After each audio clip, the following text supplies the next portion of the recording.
여러분 평안하셨는지요? 주님 안에서 안전 건강하시고 범사에 감사와 행복이 가득하시기를 빕니다. 오늘은 출애굽교실 39번째 시간을 시작하겠습니다.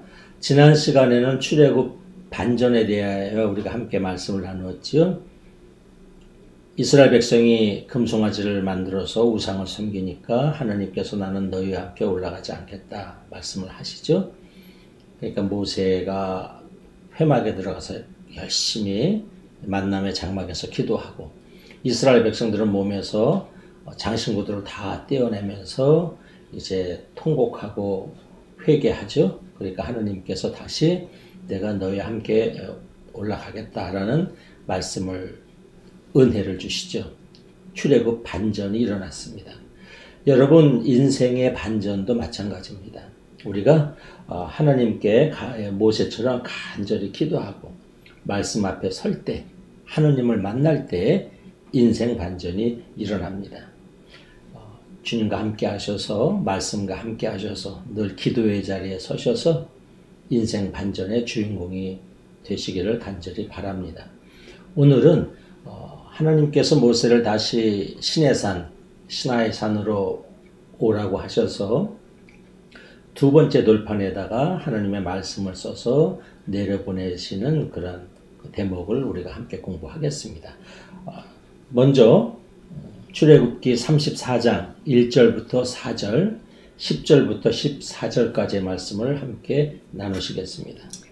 야훼께서 모세에게 이르셨다. 돌판 두 개를 처음 것처럼 다듬어 놓아라.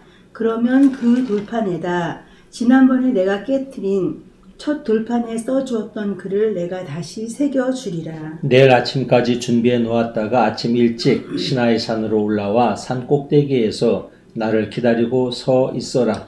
아무도 너를 따라 올라와서는 안 된다. 이 산 어디에 서고 사람의 그림자가 얼씬거려서는 안 된다. 이 산 기슭에서는 양과 소에게 풀을 뜯기지도 말아라. 모세는 야훼께서 분부하신 대로 돌판 두 개를 처음 것처럼 다듬어 가지고 이튿날 아침 일찍 일어나 그 돌판 두 개를 손에 들고 시나이 산으로 올라갔다. 이제는 10절부터입니다. 야훼께서 대답하셨다. 내가 이제 너희와 계약을 맺겠다. 온 세상 어느 민족 사이에서도 이루어진 적이 없는 놀라운 일을 내가 너희 온 백성 앞에서 이루리라. 너희 주변에 사는 모든 백성이 야훼가 하는 일을 보리라. 이제 나는 세상이 깜짝 놀랄 일을 너희와 더불어 해 보이겠다. 내가 오늘 너에게 내리는 명령을 삼가 지키도록 하여라. 내가 이제 아모리족, 가나안족, 헷족, 브리즈족, 히위족, 여부스족을 내 앞에서 몰아내겠다. 너희가 들어가 그 땅을 점령하거든 거기에 사는 사람들과 계약을 맺지 않도록 조심하여라. 그들이 너희와 섞여 살면 너희에게 올가미가 될 것이다. 그러니 너희는 그들이 제단을 헐고 석상을 깨뜨리고 목상을 찍어 버려라. 너희는 다른 신을 예배해서는 안 된다. 나의 이름은 질투하는 야훼 곧 질투하는 신이다. 아멘. 예, 34장 1절부터 4절까지의 말씀을 보면 이제 내가 첫 돌판에 새겨주었던 말들을 다시 새겨줄 터이니 돌판 두 개를 준비해서 굉장히 무겁겠죠. 그 돌판 두 개를 준비해서 내일 이른 아침에 나에게 올라오라 말씀을 하시죠. 돌판 두 개를 늘 성경은 말씀하시죠. 그것을 어떤 학자는 돌판 하나에는 십계명의 말씀을 썼고 돌판 하나에는 언약법을 썼다 이렇게 주장하는 학자도 있고 또 어떤 학자들은 고대 근동에서는 계약을 맺을 때 종주국과 봉신 간에 이 계약을 그 두 장을 만들어서 한 부씩 서로 나눠 갖는 전례가 있었다. 그래서 종주국 입장에 돌판 하나, 하느님 몫으로 돌판 하나, 이스라엘 백성 몫으로 돌판 하나, 그래서 두 개다 이렇게 주장하고 하는 학자들이 있죠. 저는 후자의 입장을 지지합니다. 아무도 너를 따라오게 하지 마라. 동물들도 그 근처에서 풀을 먹이게 하지 마라. 사람의 그림자도 얼씬거리게 하지 마라. 하느님께서 언약의 말씀을 주실 거 아주 거룩한 곳에 너 외에 다른 사람은 올라오게 하지 마라. 이렇게 말씀을 하시죠. 그래서 모세가 분부하신 대로 돌판 2개를 준비해서 이른 아침에 시나이산으로 올라가는 대목입니다. 34장 5절에서 9절까지의 말씀을 보면 33장 33장 19절에서 모세가 하나님께 하나님의 모습을 보여주십시오 이렇게 간청하니까 하나님께서 선한 모습을 지나가게 하시고 내 이름을 선포하리라 이렇게 말씀하셨는데 이제 34장 5절에서 9절에 보면 하나님께서 하나님의 이름을 선포하시죠. 나는 야훼다 야훼다. 히브리 말로는 야훼 야훼 엘입니다. 이렇게 말씀을 하시고 하나님의 이름을 2번이나 반복해서 알려주시죠. 그러시고 이제 하나님께서 또 하나님의 속성을 알려주시죠. 출애굽기를 보면은 모세가 하나님께 하나님 자신에 대해서 물어보는 대목이 2번 나옵니다. 출애굽기 3장에 보면은 3장 14절에서 15절에 보면은 모세가 이렇게 하나님께 간청을 하죠. 하나님께서 저를 이스라엘 백성에게 보내겠다고 하셨는데 제가 이스라엘 백성들에게 가서 하나님의 말씀을 얘기하면 이스라엘 백성들이 그 하나님이 누구냐 너 이름이라도 아느냐라고 물어보면 어떻게 합니까? 하나님 이름이라도 알려주십시오 라고 요청을 하니까 하나님께서 에흐에 아쉣 에흐에 I am who I am 나는 나다 나는 스스로 있는 자다 나는 야훼다 이런 말씀을 해주셔서 첫 번째로 이름을 알려주시죠. 그리고 오늘 2번째로 이제 모세가 33장 18절에 하나님의 존엄하신 모습을 좀 알려주십시오 그랬더니 하나님께서 나는 야훼다 야훼다 야훼 야훼 엘 2번이나 말씀하시고 하나님의 속성 5가지를 말씀하십니다. 개역번역에는 이렇게 나와 있습니다. 나는 자비롭고 은혜롭고 노하기를 더디하고 인자와 진실이 많은 하느님이라 이렇게 말씀을 하십니다. 자비는 여러분 잘 아시죠? 자비, 어머니의 사랑하고 가엾이 여기는 마음 이것이 자비입니다. 히브리어는 라훔인데 라훔은 히브리어 레헴에서 나온 말입니다. 레헴이 자궁을 의미합니다. 자궁. 이 자궁과 관련된 말이 이 자비입니다. 자궁의 역할이 뭡니까? 어린 생명이 아기가 새 생명이 그 안에서 자리 잡을 수 있도록 보호해주고 그 다음에 길러주죠. 영양분을 계속 공급해서 길러주는 것. 보호해주고 길러주는 사랑. 어머니가 자녀를 보호해주고 길러주는 사랑. 이것이 자비라는 것입니다. 나는 자비의 하느님이다. 그 다음에 은총의 하느님. 이건 뭐 우리가 다 잘 알고 있습니다. 베풀어주고 늘 잘 대해주는 그런 것이죠. 그 다음에 나는 좀처럼 화를 내지 않는다. 이렇게 말씀하고 있습니다. 이게 재미있는 말인데 좀처럼 화를 내지 않는 하느님. 히브리 말로는 이 좀처럼 화를 내지 않는다는 것이 코가 또는 콧구멍이 길다는 것을 의미합니다. 나는 콧구멍이 길다. 나는 코가 길다 라고 얘기를 하죠. 여러분 창세기 2장을 보면 하나님께서 사람을 지으시고 생기를 어디다가 불어넣어 주셨어요? 사람의 코에다가 불어넣어 주셨어요. 생기를. 이 코는 이 하나님의 생기가 들어오는 것이고 나가는 것이기도 하고요. 또 코는 여러분 우리가 사람이 흥분하거나 긴장하거나 분노하면 숨이 가빠지죠. 숨이 가빠질 때 어디로 이 숨이 들락날락 합니까? 코로.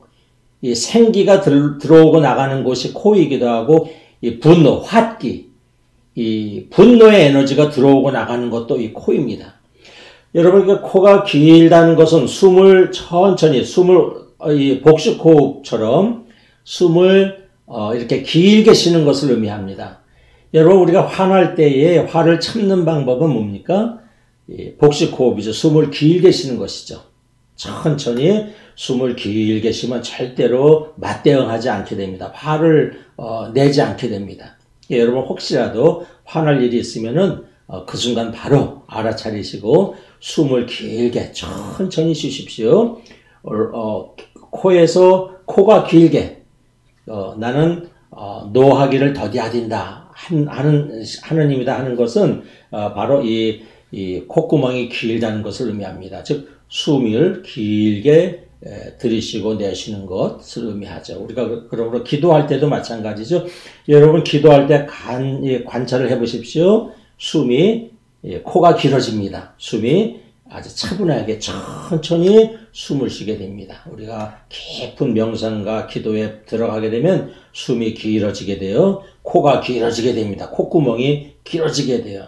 즉 하느님은 나는 노하기를 더디하는 사람이다. 하느님이다. 이렇게 얘기하시죠. 그 다음에 나는 사랑의 하느님이다. 헤세드. 개역 번역에는 인자라고 나와 있습니다. 나는 인자의 하느님이다. 우리가 잘 알고 있는 말이죠. 그 다음에 진실. 나는 진실하신 하느님이다. 히브리어는 에메트인데 변함없다는 뜻입니다. 진실하다. 나는 변함이 없다. 여기 이것은 아멘이랑 같은 말입니다. 변함이 없는 아멘, 헤메드 같은 의미를 가지고 있습니다. 나는 변함이 없는 하나님 이렇게 얘기를 하시죠. 그래서 하나님께서 우리를 하느님의 형상으로 지어주셨다라고 말씀을 하는데 그것을 우리는 꼭 눈, 코, 입을 가지고 똑같이 우리를 지어주셨다라고 생각하기보다는 이 하느님의 속성, 하느님의 성품을 우리가 생각하는 것이 훨씬 더 좋은 생각입니다. 하느님의 이런 성품, 자비, 은총, 노하기를 더디하심, 그 다음에 인자, 또는 진실 이런 것을 이런 하나님의 성품으로 우리를 지어주셨다. 하나님의 외모보다 하나님의 속성을 우리는 더 생각해야 되고 우리가 하나님을 닮으려고 노력한다면 즉 하나님의 이 속성, 성품을 닮으려고 노력을 해야 합니다. 예수께서도 우리에게 하나님의 속성, 하나님의 성품을 닮으라고 말씀을 하셨죠. 누가복음 6장 36절입니다. 그러니 너희의 아버지께서 자비로우신 것 같이 너희도 자비로운 사람이 되어라. 네, 너의 하나님이 우리의 하나님이 자비로우신 것처럼 여러분들이요 자비로운 사람이 되십시오. 하나님의 속성, 하나님의 성품을 닮으십시오. 이렇게 말씀을 하지요. 그래서 이 하나님께서 하나님의 이름을 알려주시고 성품을 알려주시고 또 이 하나님께서 계약을 맺겠다고 하니까 모세가 엎드려서 하나님께 예배하고 다시 기도합니다. 그러면서 이렇게 얘기하죠. 우리와 동행하여 주십시오. 저와 이스라엘 백성들을 용서하여 주십시오. 그리고 우리를 하나님의 것으로 개역 번역에는 기업으로 되어 있습니다. 하나님의 기업으로 삼아 주십시오. 이렇게 기도합니다. 정말 가장한 기도이죠. 그 다음에 34장 10절에서 26절을 보면 드디어 하나님께서 다시 언약법을 내려주시고 모세를 대표해서 이스라엘과 계약을 맺으시는 그 내용이 나옵니다. 출애굽기 20장을 보면 하나님께서 이스라엘 백성들에게 윤리적인 십계명을 주십니다. 즉 이스라엘 백성들이 지켜야 할 십계명 그리고 또 언약법 두 가지를 주시죠. 그런데 여기서는 그 윤리적인 십계명의 말씀은 여기서는 나오지 않고 이스라엘 백성들이 지켜야 할 언약법 일종의 제의적인 십계명을 이제 내려주시죠. 그래서 이스라엘 백성 모세가 그것을 받아들입니다. 34장 10절입니다. 너희와 계약을 맺는다. 온 세상이 깜짝 놀랄 일을 내가 너희들과 함께 하겠다. 그래서 내가 이제 너희들과 더불어서 세상이 깜짝 놀랄 일을 해보이겠는데 너희가 내 명령을 잘 지키면 내가 가나안족들을 네 앞에서 몰아내리라 이렇게 말씀을 하시죠. 그래서 첫 말씀이 뭐냐 하면 이제 너희들은 거기에 가나안 땅에 들어가게 되면 그 사람들과 계약을 맺지 마라 말씀하십니다. 여기서 말씀하는 계약은 일종의 혼인 계약 혹은 우호 조약을 맺지 말라는 것입니다. 너희가 가나안 땅에 들어가면 가나안 종족들과 혼인 계약을 맺어서 사돈을 맺지 말라. 그래서 오고 가게 하지 말라. 또는 우호 조약을 맺지 말라. 이런 뜻입니다. 혼인해서 가나안 족의 며느리를 데리고 오면 그 며느리가 너희 아들을 꿰어내어서 너희 집안에 가나안의 우상을 가져오게 할 것이고 가나안 우상을 믿는 그러한 집으로 만들 것이다. 여러분 제가 이렇게 목회를 하다 보면 남편과 아내 가운데 아내가 신앙심이 많은 집은 꼭 남편이 대부분 따라옵니다. 같이 신앙생활을 해요. 근데 이 아내가 신앙생활을 안 하는 가정은 굉장히 신앙생활 하기가 힘듭니다. 참 이상합니다. 이 신앙과 관련해서는 이 여성의 영향력이 좀 많은 듯해요. 실제로 그런 모습을 많이 봅니다. 그 아내가 신앙심이 많으면 남편이 따라오지만 남편이 신앙심이 많고 아내는 전혀 없으면 처음에 남편이 신앙생활 하다가 점점점 안 하고 이렇게 되는 경우가 많아요. 그래서 여기서도 며느리가 만약에 이방 민족의 며느리를 얻어들이면 그 며느리를 통해서 네 아들이 우상을 섬기는 사람이 될 것이다. 그러니 그런 계약을 맺지 마라. 우상을 섬기게 되면 그 며느리를 본따서 네 아들이 음행을 할 것이다. 이렇게 말씀을 합니다. 그래서 이 음행은 두 가지 의미가 있는데 하나는 하느님을 버리고 이방 신을 따라가는 것이죠. 즉 영적 음행이죠. 하느님을 우리가 순결하게 하느님을 섬겨야 할 텐데 하느님을 버리고 우상을 따라가는 것 일종의 영적인 음행, 영적인 간음을 의미하는 것이고요. 또 다른 것은 또 두 번째 의미는 뭐냐면 가나안의 종교들 바알신과 아세라신은 어떤 예식이 있는가 하니 이 바알신과 아세라신은 풍요와 다산을 내려주는 신으로 받들어지고 있습니다. 그래서 바알신과 아세라신을 예배하러 가면 예배 중에 이 풍요와 다산을 기원하기 위해서 바알신과 아세라신을 만족하게 해주기 위해서 남녀가 성행위를 해야 하는 그러한 그 의식이 있습니다. 그래서 바알신과 아세라신을 섬기는 신당에 가면 한쪽에 그 예배자들과 성행위를 하는 그 신전에 속한 여성들이나 남성들이 있어요. 그러니까 이런 사람들과 성행위를 하는 음행을 하는 것이죠. 그러니까 이런 것을 하나님께서 말씀하는 것일 수도 있죠. 그래서 여기서 내 며느리를 따라 내 아들이 음행을 하게 된다는 것은 하나님을 버리고 우상, 가나안 신을 섬기는 영적 음행을 의미하기도 하고 동시에 그런 바알신과 아세라신을 섬기는 자리에 가서 실제로 음행을 하는 것을 경고하는 말씀이기도 합니다. 자, 신명기 23장 18절에 보면 이런 말씀이 있습니다. 이스라엘의 딸들은 아무도 성소에서 몸을 파는 여자가 되지 못하고 이스라엘의 아들들은 아무도 성소에서 몸을 파는 남자가 되지 못한다. 네, 이거 뭐냐면 가나안에 가면 이런 우상을 섬기는 성소에는 직업적으로 몸을 파는 이 바알신과 아세라신의 풍요와 다산을 위해서 몸을 파는 여성들과 남성들이 있었음을 신명기는 오늘 우리에게 보여주고 있습니다. 하나님은 그런 것을 절대 금하고 계시는 것이죠. 그래서 하나님께서 이스라엘의 우상 숭배를 엄격히 금하신 것은 우상의 허상을 아셨기 때문에 우상의 무익함을 아셨기 때문이고 또 하나님께서는 그 이방신들의 이런 종교적인 악습 악행, 종교적인 이 나쁜 모습들을 하나님께서는 멀리 하시기를 원하셨기 때문이고 이스라엘 백성들이 신앙적으로 타락하고 음행의 문화로 빠져들어갈 것이기 때문에 이렇게 아주 단호하게 우상을 섬기는 것을 금하셨던 것입니다. 다시 말해서 이스라엘 백성들이 우상의 눈을 돌리기 시작하면 그때부터 이스라엘은 하나님의 백성에서 떨어져 나가는 것이고 이스라엘의 영적 정체성이 무너지는 것이고 출애굽의 의미, 그 고생을 해서 여기까지 온 출애굽이 물거품이 되는 것이죠. 그래서 하나님께서는 엄격하게 우상을 섬기지 말고 그들과 가나안 민족과 계약하지 말라, 그들과 혼인 계약하지 말라 이런 말씀을 하셨다 하는 것입니다. 34장 13절에 보면 그들의 제단을 헐고 석상, 돌로 만든 석상은 깨뜨리고 목상, 아세라상을 의미하는데 목상은 찍어버려라 이렇게 되어 있죠. 시내산에 도착하신 지 3일 만에 주신 십계명에도 하나님께서 십계명과 함께 언약의 말씀을 주시는데 이 언약의 말씀에도 이 말씀이 분명히 나와 있습니다. 출애굽기 23장 23절에서 24절입니다. 나의 천사가 앞장을 서서 너희를 아모리족, 헷족, 브리즈족, 가나안족, 휴이족, 여부스 쪽이 있는 곳으로 데리고 들어가리라. 내가 그들을 멸종시키겠다.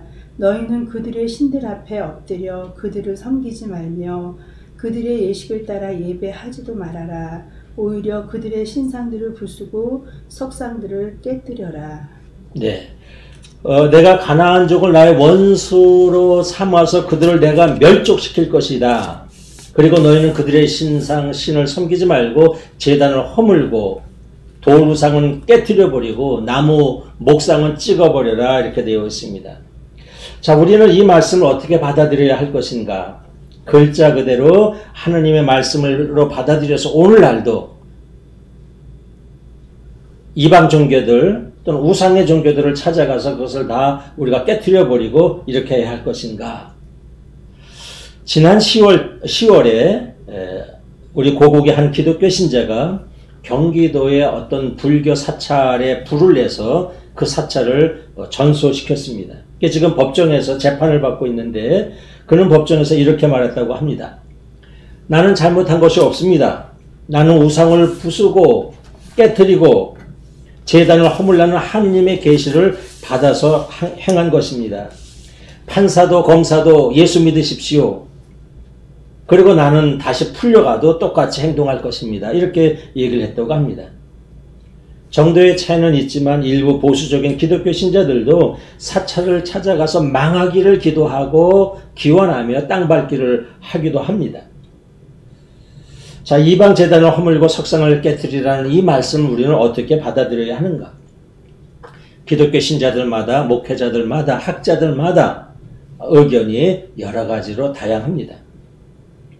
근본주의 신앙을 가진 사람들은 문자 그대로 받아들여서 조금 전에 불교 사찰에 불을 낸 그 사람같이 하나님의 말씀으로 그대로 받아들여서 행동으로 옮기려고 하기도 합니다. 또 어떤 사람들은 이것을 영적인 말씀으로 받아들여서 가나안족을 멸하려고 한 것은 실제적으로 우리에게 그런 사람들을 가서 멸하려고 한 것이 아니라 내 마음에서 일어나는 영적인 원수들, 탐욕, 정욕, 교만 이런 것들을 없애버리라는 것이다 라고 영적으로 해석하는 사람들도 있습니다. 충분한 설명은 아닌 것 같습니다. 이 말씀에 대한 분명한 이해가 부족하기 때문에 오늘날도 많은 사람들이 무서운 하느님, 잔인한 하느님, 배타적인 하느님으로 이 하느님을 오해하고 그래서 기독교 신앙이 망설여진다고 얘기하는 사람들이 많이 있습니다. 우리 교회에서도 성서통독을 하는데 가끔 이 성서통독에서 이런 대목을 읽으면서 몇몇 교우님들이 마음이 좀 불편하다라고 얘기하는 분들도 있습니다. 구약 성경에는 가나안족들을 호흡하는 것들은 남녀노소 어린애 가리지 말고 동물들도 다 포함해서 모두 진멸하라 라고 나와 있습니다. 히브리어로 진멸이 헤렘입니다. 헤렘. 이 헤렘이라는 말이 구약 성경에 80번 정도 나옵니다.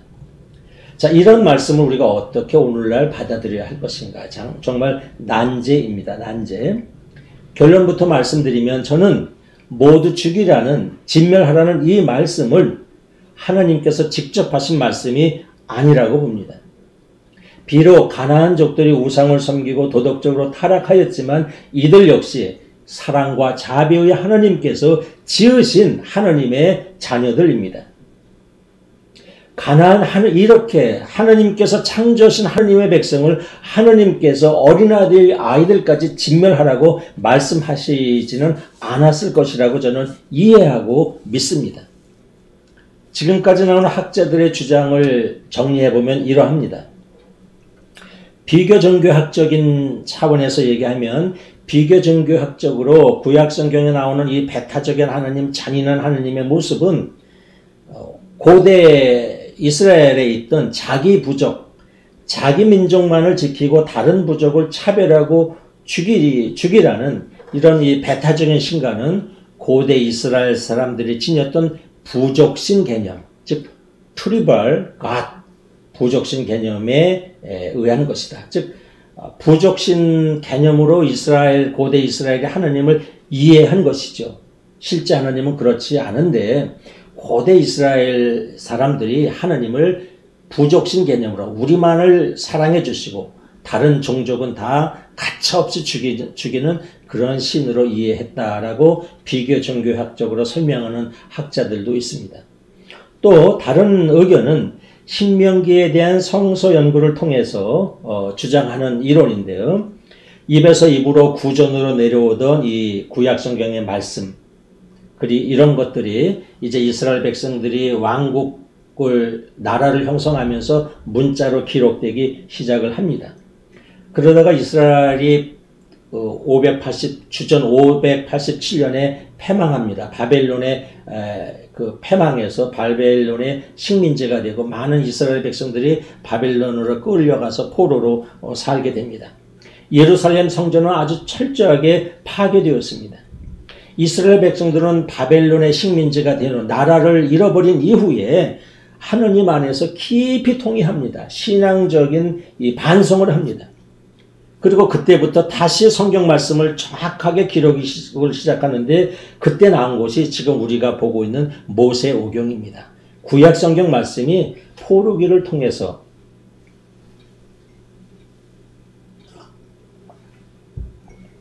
이스라엘의 철저한 반성을 통해서 영적 회개를 통해서 이 구약 성경이 나오기 시작합니다.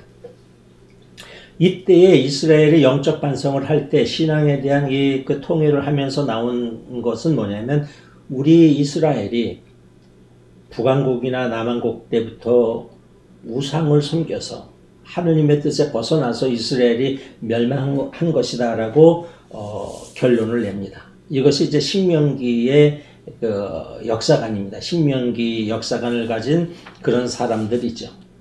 또 다른 그 성서학자들은 이렇게 결론을 내립니다. 이것은 남왕국, 북왕국의 우상 숭배가 아니라 더 올라가서 하느님의 백성인 모세 시대에 우리의 조상들이 가나안 땅에 들어왔을 때 우상들을 허용했기 때문에 가나안족을 완전히 멸망시키지 않았기 때문에 그렇기 때문에 그것이 씨앗이 되어서 남왕국, 북왕국에도 우상을 섬기게 됐고 결국 우리 이스라엘이 망했다. 우리 이스라엘이 망해서 바벨론 포로가 된 것은 신의 산으로부터 온 우리의 선조들이 가나안 땅에서 우상의 세력들을 진멸하지 않았기 때문이다. 이런 결론을 내리는 학자들이 있었습니다. 그래서 모세오경을 기록하고 정리할 때에 이 사람들이 하느님의 이름을 빌려서 가나안족에 대해서 철저하게 진멸하라는 내용을 이제 구약성경에다가 이렇게 편집을 했다 하는 것이죠. 구약성경에다가 하느님의 이름을 빌려서 철저하게 이스라엘 다른 민족을 진멸하고 멸하시라는 내용을 집어넣었다 하는 것이죠. 헤렘의 명령을 첨가했다는 것입니다. 설명은 길지만 이렇습니다. 가나안족을 진멸하라. 가나안의 제단과 우상을 철저히 깨뜨리라는 명령은 하느님께서 직접 하셨다기보다는 포로기 이후 신명기 역사관을 지닌 성경 편집자들, 우리 아주 근본주의적인 역사관과 근본주의적인 신앙을 가진 그런 성경 편집자들의 의견과 신앙이 구약 성경에 반영된 결과이다 하는 것이죠. 저는 이 주장을 받아들입니다. 여러분, 성경의 하나님은 결코 잔인하시지 않습니다. 하나님은 배타적이지 않습니다.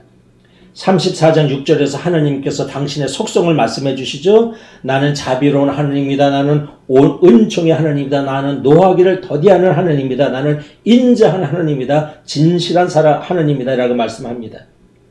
하나님의 아들 예수 그리스도의 가르침과 삶이 우리에게 하나님이 사랑이심을 보여주십니다. 예수 그리스도의 십자가와 부활이 하나님이 사랑이심을 보여주십니다. 하나님께서는 이에는 이 눈에는 눈으로 말씀하지 않으셨다고 예수께서는 분명히 말씀하십니다. 하나님은 사랑이십니다. 그러므로 이 하나님의 배타성 잔인함에 대한 구절을 볼 때마다 우리는 이것을 다시 새로운 신학적인 눈으로 우리가 들여다보고 또 조심스럽게 들여다보아야 한다 하는 것이죠. 자, 34장 14절에 이번에도 좀 어려운 말씀이 나옵니다. 너희는 다른 신을 예배해서는 안 된다. 나의 이름은 질투하는 신이다. 나는 질투하는 신이다. 라고 하나님 말씀하십니다. 여러분 어떠세요? 하느님이 질투하신다고 합니다. 하느님도 우리처럼 질투하신다고 성경은 말씀하고 있어요. 쉽게 이해가 됩니까? 미국의 인기 방송인인 오프라 윈프리는 방송 중에 어떤 대담 중에 이렇게 얘기했습니다. 우리 집안은 대대로 기독교 집안인데 내가 커서 구약 성경의 이 기절을 읽을 때 나는 넘어졌습니다. 하느님이 질투하시는 분이라니, 하느님도 우리처럼 질투하시는 분이라니, 이 대목에서 저는 한 걸음도 나아갈 수 없었습니다. 그래서 저는 성경을 덮었습니다. 그리고 기독교 신앙에서 나왔습니다. 저는 다른 신앙을 합니다. 오프라 윈프리는 그렇게 얘기했다고 합니다. 질투는 부정적인 감정이죠. 그래서 기독교는 초기 시절부터 이 질투를 7가지 큰 죄, 7죄의 종에 포함을 시켰습니다. 그래서 경계하고 있습니다. 교만, 탐욕, 정욕, 질투, 과식 또는 과음, 분노, 나태 이런 것이 7죄종으로 우리 기독교는 전통적으로 받아들이고 있습니다. 질투란 여러 가지 이유로 다른 사람을 희생하거나 미워하거나 싫어하는 것을 뜻하죠. 비싼 감정으로 시기가 있죠. 시기. 질투와 시기는 참 구분하기 어렵습니다. 애매하죠. 근데 아리스토텔레스는 철학자답게 이렇게 구분했다고 합니다. 질투는 저 사람이 내가 갖지 못한 것을 갖고 있을 때에 슬퍼하는 감정, 이것이 질투이다. 시기심은 뭐냐? 시기심은 내가 갖지 못하고 있는 것을 저 사람이 가지고 있음에서 오는 불편하고 슬픈 감정. 글쎄 그 말이 그 말 같지만 하여간 아리스토텔레스는 그렇게 구분을 합니다. 질투라는 것은 초점이 나에게 있는 것이고 시기는 초점이 저 사람에게 있다고 그는 얘기합니다. 여러분 혹시 누구를 질투해 보셨습니까? 이 질투. 성경은 여러 군데에서 하느님은 질투하는 하느님이라고 말씀하죠. 오늘 여기서도 나는 질투하는 하느님이다 이렇게 말씀하고 있습니다. 그런데 하느님의 질투는 우리들이 갖는 그런 질투의 감정과는 좀 다릅니다. 질투라는 히브리어는 카나입니다. 카나엘, 엘이 하느님이죠. 카나엘, 질투의 하나님인데 이 카나라는 말은 양면성을 지닌 말인데 카나라는 히브리어는 첫째로 긍정적인 의미로서 열심, 열정, 열망을 의미합니다. 영어로 질이죠. 그래서 예수님 시대 보면 젤로 땅이 있어요. 젤로 땅. 이 열심 땅이라고 하죠. 젤로 땅을 의미합니다. 이 열심, 열망을 의미하고요. 부정적인 의미로는 이 질투, 질투를 의미합니다. 질투. 그래서 하느님의 질투라는 것은 하느님께서 사랑의 삼각관계에서 나에게 와야 할 사랑이 저쪽으로 간 거에 대기 때문에 불편해서 어떤 감정적인 질투가 아니라는 것입니다. 하느님께서 말씀하시는 여기서 질투는 하느님의 백성이 헛된 우상을 따라다닐 때 하느님의 깊은 사랑에서 안타까움에서 나오는 열정의 표현이라는 것입니다. 헛된 우상에서 이스라엘을 건져내셔서 이스라엘이 하느님의 백성으로 언약을 지키며 살게 하시려는 그 하느님의 사랑의 열망에서 나온 것이 하느님의 질투라는 것이죠. 그래서 저는 거룩한 분노라는 말이 있듯이 여기서 하느님의 질투를 저는 거룩한 질투라고 한번 생각을 해봅니다. 하느님의 사랑의 열정에서 사랑이 나에게 올 사랑이 저쪽으로 간 사랑이 뺏긴 것에 대한 질투가 아니고 내가 사랑하는 내 백성이 패망의 길, 죽음의 길로 가고 있음에 대해서 나오는 마음, 그래서 열정적으로 어떻게 해서든지 저걸 되돌려 보려는 마음, 이것이 하느님의 거룩한 질투라 하는 것이죠.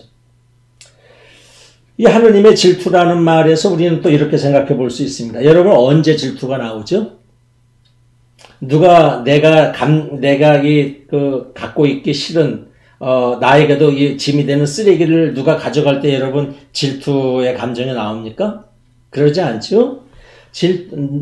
누가 나에게서 하찮은 것을 가져갈 때 우리는 오히려 시원해하지 질투하지 않습니다.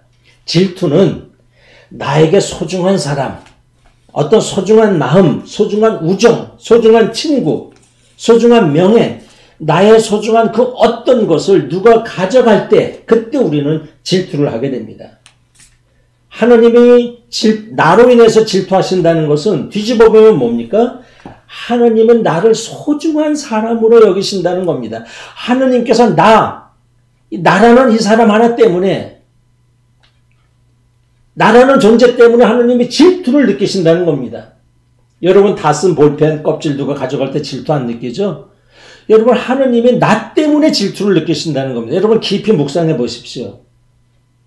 나 하나 어디로 가는 거에 대해서 하나님 그냥 무관심해 하시지 않고, 나 하나가 우상으로 가거나 나 하나가 패망의 길로 갈 때 하나님은 질투하신다는 겁니다. 질투. 저러면 안 되는데. 여러분, 나 같은 사람 하나로, 나 같은 사람을 소중히 여기셔서 나 같은 사람 때문에 하나님이 질투하신다. 이것은 어마어마한 은혜의 말씀입니다. 우리가 감사해야 합니다. 우리는 질투하신 하나님을 부정적인 의미로 바라볼 필요가 없다 하는 것이죠. 34장 17절에 그래서 하나님께서 또 말씀하시죠. 너희는 네 자신을 위해서 신상을 부어 만들지 말라. 이번에는 부어 만들지 말라라고 되어 있습니다. 부어 만든 신상은 마세카입니다. 히브리어로 마세카.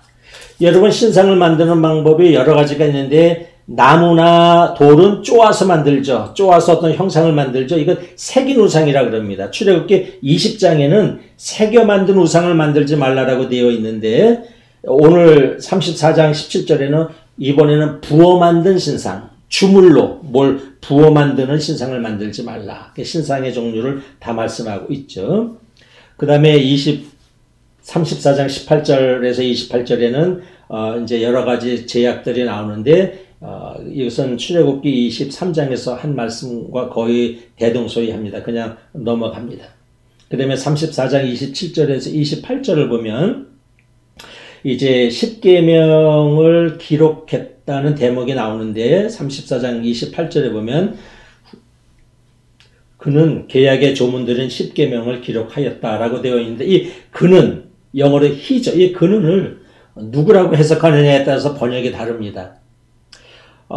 공동 번역과 새 번역 이 성경은 여기서 이 그는을 모세로 번역을 했습니다. 모세가 하나님의 말씀을 기록하였다라고 공동 번역과 새 번역은 말씀합니다. 왜냐하면 34장 27절에 말씀하시기를 야훼께서 모세에게 이르셨다. 너는 이 모든 말을 기록하여 두어라라는 말씀이 분명히 있어요. 그리고 28절에 보면은 그는이 문법적으로 보면은 히가 모세를 받습니다. 모세를 의미해요. 그래서 모세가 기록하였다라고 공동 번역과 새 번역은 그렇게 번역을 했는데 개역 번역은 이것을 이 히를 하나님 야훼로 받습니다. 그래서 하나님께서 기록하였다라고 개역 번역은 말씀하고 있어요. 왜냐하면 그것은 신명기 10장 4절의 말씀을 근거로 해서 그런 주장을 하는데 신명기 10장 4절을 보겠습니다. 야훼께서는 대회가 열렸던 날 그 산 위의 불길 속에서 너희에게 내리신 열 조문을 먼저 번에 새겨쳤던 것대로 그 판에 새겨 나에게 주셨다. 네, 10계명에 보면 하나님께서 새겨서 주셨다라는 대목이 있어서 개역 번역은 이 히를 하느님으로 받아서 하느님이 기록하였다라고 출애굽기를 번역을 했고 공동 번역과 새 번역은 문법에 충실해서 또 그 앞에 문장에 충실해서 그 히를 모세로 번역을 했습니다. 그래서 번역본에 따라 차이가 있음을 여러분 아시면 되겠습니다. 그 다음에 34장 29절에서 35절에 보면 아주 멋진 장면이 나오죠. 모세가 빛나는 얼굴로 내려왔다. 하느님께서 모세의 권위를 회복시켜 주셔서 하느님의 영광을 얼굴에 담아서 내려보내 주시죠. 모세가 내려왔는데 살결이 환하게 빛났습니다. 왜요? 하느님과 대화하는 동안에 모세의 살결이 아주 환하게 빛났다고 성경은 말씀합니다. 그래서 모세의 얼굴에서 광채가 나니까 모세가 내려왔을 때 아론이나 이스라엘 백성들이 두려워해서 가까이 오지 못하죠. 그래서 모세가 가까이 오시오 이렇게 얘기를 하죠. 여기서 이 얼굴에 광채가 났다라는 이 말이 히브리어는 카난입니다. 카난인데 이 카난의 뜻은 두 가지가 있습니다. 하나는 뿔입니다. 소의 뿔이 있죠. 홀은 뿔입니다. 뿔을 의미하기도 하고 두 번째는 이 광채. 여러분 뿔도 삐죽 나오고 이 햇살도 쭉쭉 뻗어나가지 않습니까? 빛도. 그래서 그런지 이 카난이 두 가지 의미예요. 이 소의 뿔을 카난이라고도 하고 이 쭉쭉 뻗어나가는 빛을 카난이라고도 합니다. 그래서 4세기 말에 우리 기독교는 이 라틴어로 성경을 번역합니다. 이것이 이제 불가타 성경, 벌게이트 성경, 또 불가타 성경이라고 합니다. 이 불가타 성경을 라틴어로 번역할 때에 이 광채를 뿔로 번역을 했습니다. 그러니까 모세의 얼굴에서 뭐가 나왔다? 뿔이 나왔다. 이렇게 번역이 되어 있어요. 그래서 이 4세기 이후에 라틴어 성경을 읽은 사람들은 모세의 얼굴에서 뿔이 났다라고 읽어서 기독교 미술사에 보면 이 라틴어 성경을 읽은 사람들은 모세를 그리거나 모세를 만들 때 이 뿔이 난 사람으로 그렸습니다. 기독교 미술사에 이 잘못된 번역이 영향을 줍니다. 그래서 모세를 조각하거나 모세를 그릴 때에 뿔이 난 것으로 그립니다. 그래서 대표적으로 미켈란젤로가 모세를 조각한 그거를 보면 모세의 이마에 소처럼 두 개의 뿔이 난 것을 그려져 있어요. 그것은 이 미켈란젤로가 라틴어 성경을 읽었기 때문에 이런 조각이 나왔구나 이렇게 이해하시면 되겠습니다. 이렇게 모세는 하나님의 말씀을 전할 때 이 광채가 나죠. 그 광채가 난 상태에서 말씀을 전하고 또 말씀을 전하지 않을 때는 얼굴에 너울을 썼다. 면사포를 썼다. 마스크를 썼다라고 이렇게 번역할 수 있습니다. 얼굴에 너울을 가립니다. 그러다가 하나님 앞에 가서 기도할 때는 이 너울을, 마스크를, 면사포를 벗죠. 그리고 하나님께 기도하고 백성들에 나와서 말씀을 전할 때는 너울을 벗고 빛나는 광채로 말씀을 전하고 이렇게 하였다라고 되어 있습니다. 중요한 것은 신의 산에서 내렸던 하나님의 그 영광이 이제 모세의 얼굴까지 가까이 온 것이죠. 이스라엘 백성들 사이에 아주 가까이 왔어요. 다음 시간에 이 영광이 어디로 가는지 또 말씀을 드리도록 하겠습니다. 그래서 이 모세의 영광, 모세가 하나님의 말씀을 전하지 않을 때는 이 영광을 가렸는데, 이것을 또 다르게 해석하는 사람이 있어요. 바울로 사도는 고린도 후서에서 이렇게 이 얼굴을 왜 가렸는지를 그는 이렇게 해석을 합니다. 고린도 후서 3장 13절입니다.